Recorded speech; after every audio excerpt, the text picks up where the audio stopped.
Assalamualaikum. Baru-baru ini film Iblis Dalam Kandungan yang tayang di bioskop sejak 10 Maret 2022 menjadi teramat viral. Film ini dalam beberapa hari setelah penayangannya berhasil meraih peringkat ke-6 dari daftar film terlaris tahun 2022. Itu semua karena sebuah video yang beredar di media sosial yang memperlihatkan seorang wanita yang mengalami kerasukan saat sedang menonton film Iblis Dalam Kandungan tersebut. Namun, apakah itu adalah realita yang benar terjadi atau sebuah teknik marketing belaka? Dan seperti apa sih alur cerita dari film Iblis Dalam Kandungan yang kini marak diperbincangkan itu? Namun, sebelum Maniac Movie membahas alur cerita serta fakta-fakta menarik dari film Iblis Dalam Kandungan, jangan lupa klik tombol subscribe dan tekan tombol notifikasinya ya. Film Iblis Dalam Kandungan adalah film horor yang disutradarai oleh Ade Dharmastria dengan pembuatan naskah yang berlangsung selama 6 bulan. Di mana naskah dan skrip film tersebut terinspirasi atau dibuat setelah melakukan riset dari sebuah kisah nyata tentang wanita yang mengandung selama 7 bulan dan kemudian anak dalam kandungannya menghilang. Oleh karena itu, opening film Iblis Dalam Kandungan ini dibuka dengan memperlihatkan kisah seorang wanita bernama Atika yang tengah hamil 7 bulan. Tiba-tiba harus menerima kabar bahwa janin yang dikandungnya hilang. Di mana setelah warga sekitar mengetahui bahwa suaminya sebenarnya mandul, mereka menyatakan bahwa hal itu adalah ulah jin yang menyetubuhi istrinya dan telah mengambil anaknya. Atika yang terkejut akhirnya memilih bunuh diri. Setelah dibuka dengan penggambaran tentang nasib wanita bernama Atika tersebut, film kemudian berlanjut mengisahkan seorang perempuan bernama Amelia yang diperankan oleh Nafa Urbach dan suaminya Ferdi yang diperankan oleh Ali Syakib, di mana keduanya belum dikaruniai anak setelah menikah selama 15 tahun. Untuk itu mereka mengadopsi 2 anak dari panti asuhan, yaitu Alani yang diperankan oleh Denira Wiraguna dan Vito yang diperankan oleh Muhammad Adiat sebagai pancingan agar kelak dapat memiliki anak. Amelia diceritakan adalah wanita yang lembut dan penyayang, sementara Ferdi diceritakan adalah seorang yang ingin selalu dapat memberikan segalanya pada keluarganya. Setelah lama menunggu, harapan mengandung anak sendiri pun akhirnya terwujud.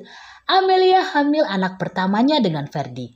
Namun, Amelia ternyata mengidap darah tinggi sehingga dokter menyarankannya untuk berhati-hati demi keselamatan kandungan dan dirinya sendiri. Karena itu, Ferdi lalu memutuskan untuk pindah kerja dari Jakarta ke desa di kaki Gunung Salak demi menjaga istrinya. Namun, masalah mulai muncul saat mereka mengalami kejadian aneh di rumah yang mereka tempati, seperti barang-barang yang bergerak sendiri. Keanehan juga mulai terjadi pada Amelia. Ia pernah dipergoki sedang makan dengan berantakan di depan kulkas pada tengah malam. Namun, Alani yakin orang itu bukan Amelia, melainkan arwah yang masuk ke dalam tubuh ibunya. Dan benar saja, rumah mereka ternyata dihuni oleh arwah wanita bernama Atika yang saya ceritakan di awal tadi, yang kehilangan bayi dalam kandungannya karena peristiwa mistis. Kini, arwah itu mencoba merasuki tubuh Amelia untuk mengambil bayi dalam kandungannya, di mana ketika dirasuki, Amelia yang lembut berubah menjadi sangat menyeramkan. Vito dan Alani berusaha melindungi Amelia, meskipun harus menghadapi teror yang mengancam nyawa mereka. Namun arwah perempuan itu ternyata bukan satu-satunya bahaya yang harus mereka hadapi. Ada kekuatan jahat lainnya yang juga mengancam keselamatan keluarga mereka. Nah, itu tadi adalah sinopsis dari film Iblis Dalam Kandungan. Lalu, apa saja fakta-fakta menarik dari film Iblis Dalam Kandungan yang harus kamu tahu sebelum memutuskan untuk menonton film ini di bioskop? Fakta pertama adalah bahwa Iblis Dalam Kandungan seharusnya menjadi film horor pembuka di bulan Maret 2022 dan telah menyelesaikan proses produksinya pada 2019 yang lalu. Tetapi dengan hadirnya pandemi di Indonesia, Film tersebut harus mengalami penundaan dan akhirnya tayang mulai 10 Maret 2022 di bioskop. Film ini mulai ramai diperbincangkan setelah sebuah video viral di media sosial yang memperlihatkan tentang seorang wanita yang kesurupan saat sedang menonton film tersebut di bioskop. Di mana menurut penjelasan produser film Iblis Dalam Kandungan yaitu Johan Syah Jumberan, ia mengaku kaget saat mendengar peristiwa tersebut dan meminta maaf jika pada kenyataannya film Iblis Dalam Kandungan seseram itu. Berdasarkan pengakuan tersebut, kerasukan yang terjadi pada penonton bukanlah gimmick dan memang sesuatu yang tidak terduga. Fakta selanjutnya membicarakan tentang kembalinya Nafa Urbach dalam seni peran. Tak sedikit netizen yang menanti-nanti film Iblis Dalam Kandungan untuk segera tayang hanya sekedar untuk melihat akting dari Nafa Urbach yang semakin hari semakin terlihat awet muda. Bahkan diceritakan bahwa Nafa Urbach juga sangat totalitas dalam aktingnya, di mana ia dikabarkan benar-benar memakan daging mentah dalam salah satu scene tersebut tanpa editan. Fakta selanjutnya menyebutkan bahwa adegan mistis tidak hanya terjadi pada seorang penonton yang dirasuki saat menonton film tersebut, tapi juga dialami oleh para pemain dari film Iblis Dalam Kandungan, seperti Nafa Urbach dan Denira, di mana ia menceritakan pada sebuah scene ia merasa ada sosok yang memegang perutnya. Semula ia mengira bahwa itu adalah kru yang ingin memperbaiki properti perutnya. Namun ketika ia melihat ternyata di sekitarnya tidak berdiri seorang pun, sementara para kru berada jauh darinya.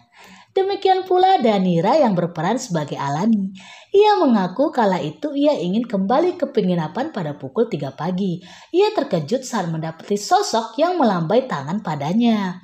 Namun, jika harus mengesampingkan kehororan yang terjadi selama proses syuting bahkan sampai pemutaran film tersebut, dapat dilihat bahwa alur cerita film Iblis Dalam Kandungan tidak ubahnya seperti film horor pada umumnya, dengan mengangkat cerita klise yang sudah sering terdapat pada film horor yang pernah dirilis sebelumnya, seperti keluarga yang pindah rumah dan diganggu oleh arwah di rumah barunya, atau mengambil latar sebuah rumah tersendiri di suatu desa, atau juga kursi goyang yang bergoyang-goyang dengan sendirinya, dan masih banyak jump scare lain yang sepertinya sudah sering kita lihat muncul pada film horor di masa lampau.